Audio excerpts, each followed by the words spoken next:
Good morning, true crime friends. How y'all doing?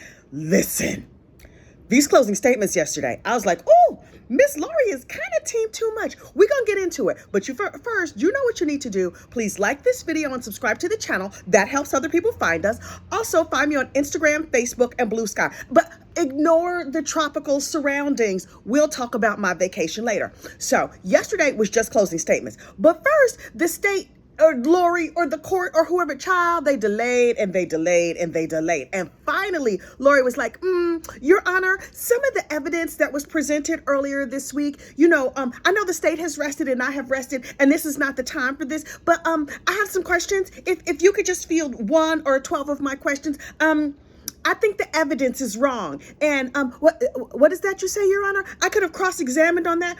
Sir, I'm not a lawyer. Oh, right. I should have taken that into consideration before I decided to be my own lawyer. Okay. I got you. I hear what you're saying. I just want to make a record for my appeal because obviously I'm going to lose. But okay, please proceed with the court. And so the very nice judge was like, this heifer. And then the state got up and was like, okay, Your Honor, we're super duper ready for our closing statements. I have a lovely PowerPoint presentation. I have inserted some video footage. This was the most effective closing I've ever seen. You see, the lady would put up a PowerPoint presentation, a PowerPoint slide, and then she would play a clip of video. And I was like, yes, she has technical skills. Lori's just going to be over here doing like an interpretive dance and talk about the Book of Mormon. I don't know how she going to close this out, but okay. So the state got up and they were like, the motives are easy. Please know, the state talked, in my opinion, for far too long, like an hour and 40 minutes. I was like, girl, I am on vacation. I do not have this kind of bandwidth or free time. So I'm just going to summarize for you, right? So you caught up on every single thing.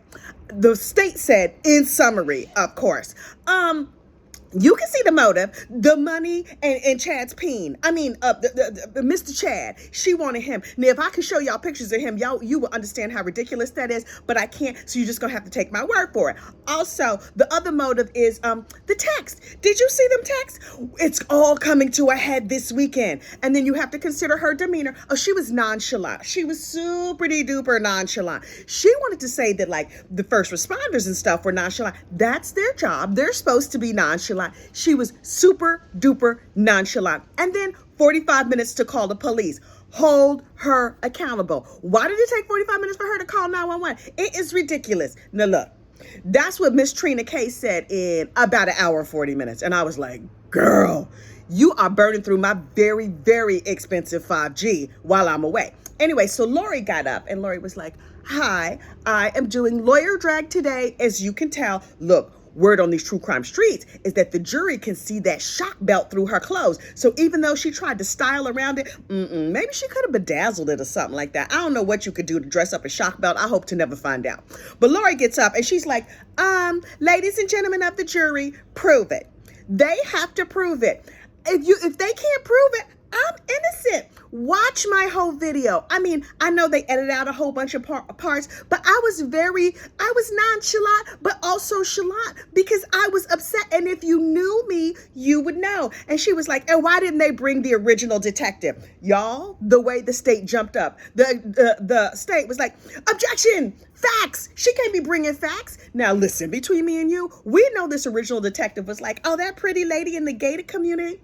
I'm sure this was an accident because of her blondness and her prettiness, and they seem like they have money. So yeah, there's no way in the world that this was a crime. And so that original detective, he just dropped the file and went on his merry way. It was only when the second detective team came along and they were like, no, girl, no, something about this don't look right. So they did the complete investigation, but Lori's not supposed to bring that up. I think she knew that, but she did anyway. Also, Lori was like, when we went to the police station, we did not know they were recording us. Ma'am, it's a police station. I just assume anytime I encounter police, which is right next to never, that I'm being recorded. They got them body cams and stuff. And she was also like, why me? I was a good wife. Did you notice I was blonde? I had blue eyes. Did you see the muscles that I had in that video? I kept it right and tight. Also, I was praying for my husband. We were trying to do the best for our family.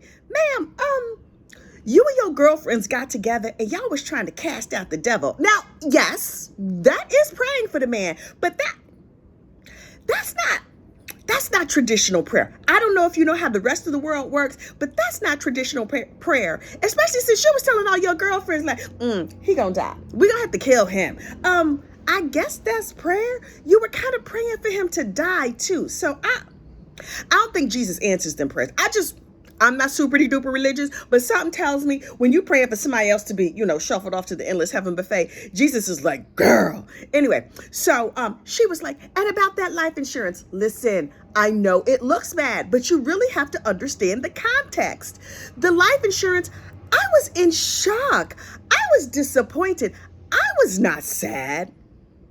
Miss Lori, we have these highly sensitive recording devices on our faces. It's called our eyes, and we can see you. Also, we listen to you on that recording. You were salty and bitter, and you talked cash mess to that woman on the life insurance phone call. We heard it. Please remember, ladies and gentlemen of this jury, anything that's said on a recorded line can and will be used against you in a court of law, even if you are just talking to the insurance company. I have already apologized to Verizon, so I guess that takes it off my permanent record. Anyway, she was just like, Charles was a provider.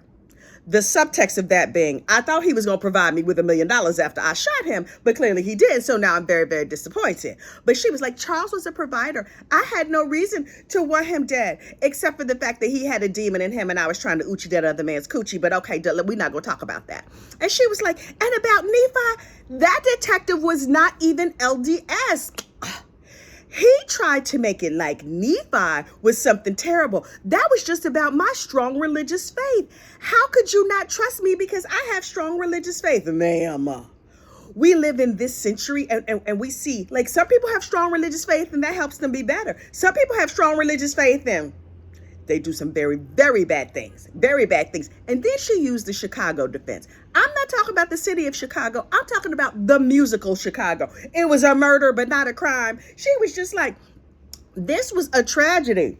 A family tragedy. They're trying to turn my family tragedy into a crime. And it's just not. Also, the state really, really does not want you to like me. Look how pretty I am. And if you see, I know, there has been a glow down. Yes, I'm wearing my hair in a ponytail on the top like I'm a Shih Tzu. This is the latest fashion in prison. But if you look at them old pictures, I was real cute. My blonde was on point. My muscles were popping. Everything was beautiful. I know the shock belt makes me look bulky. Oh, I hate a bulky middle. Don't you hate a bulky middle? But see, I've been trying to do crunches. Okay, I'm sorry. I got off topic. Anyway, I was very pretty. And pretty ladies do not do these kind of crimes. Find me innocent. And then she was like, the state is going to get up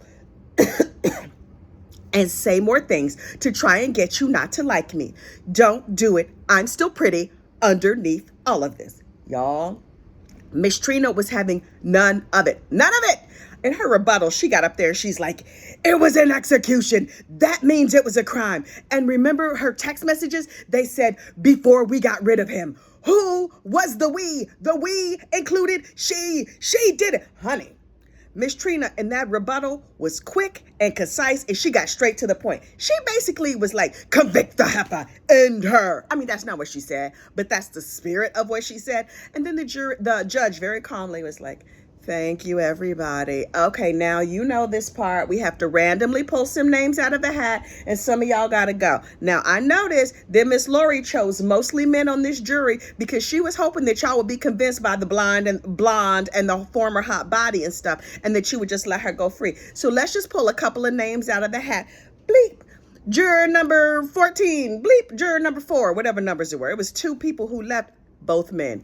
You know, Lori was like, ooh, maybe prayer doesn't work. You know, she wanted a jury of 12 men, but she got 10 men and 2 women.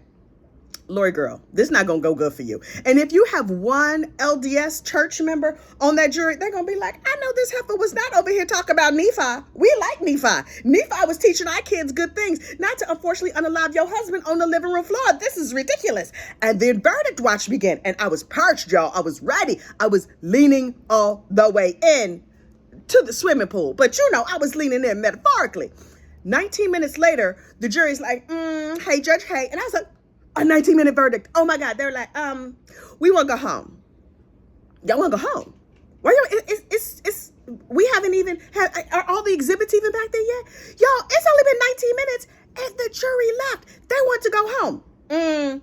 What do we think this means? Now, me personally, I think this means on the first round of, they were like, okay, hey girl, aren't you excited we can talk about this case? Yes, we can finally talk about this case. Who thinks she did? Raise your hand if you think she did. All 12 hands go in the air. And they're like, it's going to look bad if we have like a 10-minute verdict. So let's wait another 9 minutes and then we all going to sleep on it. That's what we're going to do. Okay, let's touch and agree.